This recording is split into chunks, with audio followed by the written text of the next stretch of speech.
Maybe you can tell us your own, but let's start things off with our good friend Kendel in Cleveland. Tim, Kendel, welcome, and we'll let you move us into the phone segment of the program today. Hey, Tim. I appreciate it, Alan. Thank you. I'm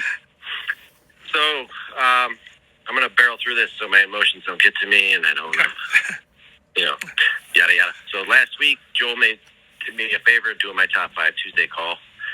And then the next day, it was for my dad, and I did a vote for my dad for the 4 freshmen, and he was not doing well. And then the next morning, a week ago today, he did pass away, which we knew was coming. So I just want to do a shout out to some volume people on Twitter, and anyone on the channel that is, I've spoken to in some shape or form, have said kind words, condolences, and all that. Joel, he actually, the first time I saw him out for just like a Twitter friendship, his story of losing his dad, you guys played Dale Watson, Let This Trucker Go. And then immediately after you guys did that for him, that's when I messaged him, asking him about Dale Watson, yada, yada, saying I like his voice. He's a funny guy. Dina Marie, she's a Bon Jovi fan. She loved her dad, I think, last year and this year. I messaged her. I found myself gravitating to people that lost their fathers just to, say I feel something that you're feeling now, the inevitable emptiness that happens to us. So he's been gone a week, and all these things dawn on me, music-related. Like, most of my life, I credit my love for music to siblings because they listen to stuff that I actually liked. My dad listened to stuff before rock and roll, like crooners and whatnot, and I didn't really like that growing up. Obviously, as a kid, who's going to? Now I love it. I'm like crying to 4 freshmen and Sarah Vaughan and Ella Fitzgerald all this last week. But what was I going to say? He had a brother named Jim, and they used to call easy listening channels in Cleveland. When I'd go over there, my dad would be waiting on the radio with his phone, like all of us do, in Volume Land and Twitter Land and all your listeners. And I'd stop over there, and he'd wait to hear his name request a song that day on the radio, like we all do here. And it just dawned on me that, my similarities there's a lot of similarities with him and I. And the one thing I asked him, Alan, you'd actually be impressed, because I asked him a lot of questions, both my parents, years ago, just preparing, like David Bowie, I think you said, documenting and collecting and having stuff for later on when you're gone. Yep. And I asked the question about what did you do in the summertime? And I just want to read this exact question, I'll be done. Because I did this stuff as I pretended I was Axl Rose, I pretended I was Eddie Vedder, just like anybody in their room, pretending there's somebody in concert. So this one's good. I asked him what he did during the summertime. And he says, played outside in the schoolyard across the street in 2 different vacant lots. Played my parents 78 RPMs, the RPM records. Pretended that I was Tommy Dorsey and Glenn Miller, while my brother Jim pretended to be Harry James conducting the orchestra while the records played. And that right there, I just thought was great to share. Just because it's such an older music that we don't talk about on this channel. But I don't know, man. A lot of people loved him. He was pretty selfless and giving. He doesn't even like the spotlight, so doing this and talking about him is kind of not what he's about. But I just wanted to share that, I guess.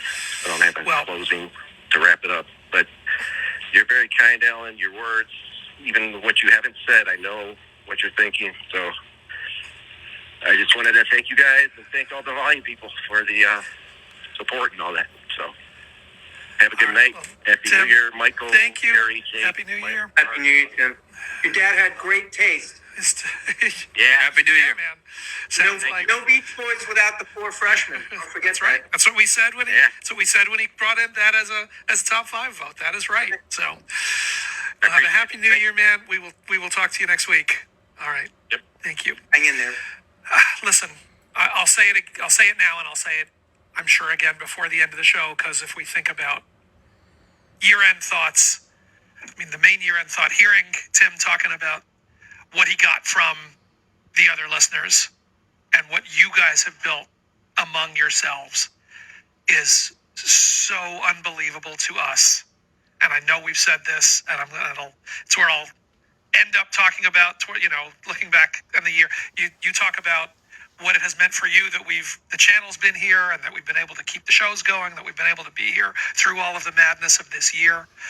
But, before this year, we would say it was amazing to see when there would be a tragedy, when there would be a big death of one of the rock stars that we love. The emotion and the power that we would hear from you guys was amazing. And we would get off the air and think, God, listen to what this is, that people feel like they can call and share these emotions, these feelings, to this community of radio listeners. But obviously they feel that sense of shared interest, shared sensibility, of community, of family, of what it is. So that it is a real community. That's the there's word. nowhere else to talk about that. We would see that in moments over the previous years. We saw that constantly this year, and the way that you guys created the meetups that you had outside of us, the record club, listening when we were on tape, but we would do the Zoom calls so that we could still see some of you, and just hearing the way that you talk about each other. It is just astounding to me to see what it is that we have built, that you guys have built, that's almost independent of us, where it feels like we just created the forum for it, but it's all of you who have made that into something bigger. And, hearing Tim talk about those moments shared as there have been these other losses, and God knows we've all been through so much loss this year, the way that you were there for each other day in, day out, working through this stuff, I stand in absolute awe. And I am so grateful. Who knew? Who knew?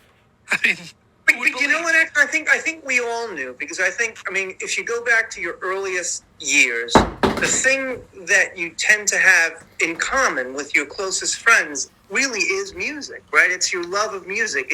You know somebody loves an artist that you love, and you immediately feel like you have something in common with them. So I guess the answer to that is who knew? Well, we always knew, but there was never this kind of forum.